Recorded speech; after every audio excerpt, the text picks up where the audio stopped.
উল্টা বুঝায়। আদম নবী সরল ছিলেন, সরল ভাবে মানুষকে ভালোবাসতেন।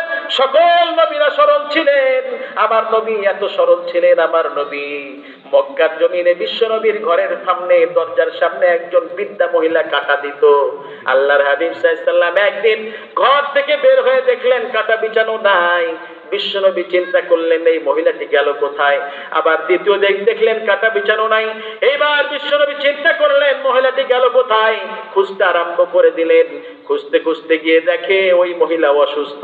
অনিষ্টকারী কোনো মানুষকে কেউ তালাশ করে এই নজির আমার নবী ছাড়া পৃথিবীতে একটাও নাই। সুবহানাল্লাহ। খুঁজতে খুঁজতে গিয়ে দেখলো ওই মহিলা অসুস্থ। আল্লাহর হাবিব গিয়ে বললেন আমি একটু তার সঙ্গে দেখা করতে চাই। তার আত্মীয় স্বজনেরা ভাবলো মুহাম্মদ বুঝি প্রতিশোধ নেওয়ার জন্য এসেছে, তারা বিশ্ব নবীকে সেখানে ঢুকতে দিলেন না। আল্লাহর হাবিব ফিরে চলে আসলেন। ঠিক দুপুর বেলায় আরবের লোকেরা একটু কম ঘর থেকে বের হয়। মরুভূমির রোদের কারণে, বালুর তীব্র তাপের কারণে তারা ঘর থেকে কম বের হয়। আল্লাহর হাবিব সাল্লাল্লাহু আলাইহি ওয়াসাল্লাম এই দুপুর বেলা ওই মহিলার বাড়িতে গিয়ে হাজির। ওই বৃদ্ধ মহিলা অসুস্থ, ঘুমাচ্ছেন। আল্লাহর হাবিব তাকে ডাকলেন না। গিয়ে বিশ্ব নবী ঘরটা ঝাড়ু দিলেন। আসার সময় তার বালিশের পাশে কিছু ফল রেখে চলে আসলেন। আবার দ্বিতীয় দিন গেলেন, আবার ঘরটা ঝাড়ু দিলেন, আবার তার বালিশের পাশে কিছু ফল রেখে চলে আসলেন। এইবার তৃতীয় দিন আবার যখন গেলেন, ওই মহিলা চোখ খুলে দেখে আল্লাহর হাবিব তার ঘরে হাঁটছে। মহিলা ভাব বুঝলো এটা কোনো নিশ্চয়ই মুহাম্মদ বুঝি প্রতিশোধ নেওয়ার জন্য এসেছে। এই মহিলা চিন্তা করলো আর দেখে বলল মুহাম্মদ লিমা দাখালতা বাইতি, কেন আমার ঘরে ঢুকেছো? আল্লাহর হাবিব বললেন মাগো কোনো প্রতিশোধ নেওয়ার জন্য আমি আসি নাই। গত 2 দিন যাবত যে আপনার ঘরটা পরিষ্কার করে দিয়েছেন, আপনার বালিশের পাশে কিছু ফল রেখে গিয়েছে, তিনি হলাম নবী আব্দুল্লাহর এতিম ছেলে মুহাম্মদ সাল্লাল্লাহু আলাইহি ওয়াসাল্লাম। মহিলা বুঝলেন যে কোনো সাধারণ মানুষের আচরণ হতে পারে না, নিশ্চয়ই তিনি আল্লাহর নবী। নিজের ভুল বুঝতে পারলেন।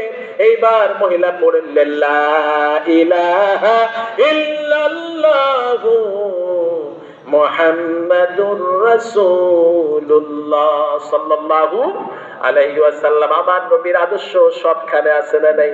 আদম নবী যখন গাছটার কাছে গেলেন, জান্নাতের পোশাক খুলে গেল।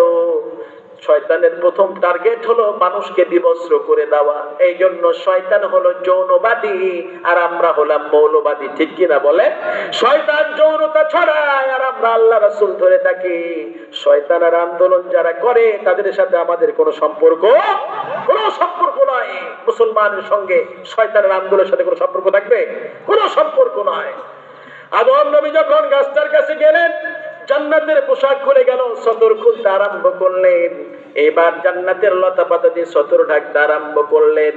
আদম নবী ভুল বুঝতে পারলেন। এবার পড়া শুরু করলেন রব্বানা যালামনা, পড়েন রব্বানা যালামনা আনফুসানা ওয়া ইল্লাম তাগফির লানা ওয়া তারহামনা লানাকুনান্না মিনাল খাসিরিন।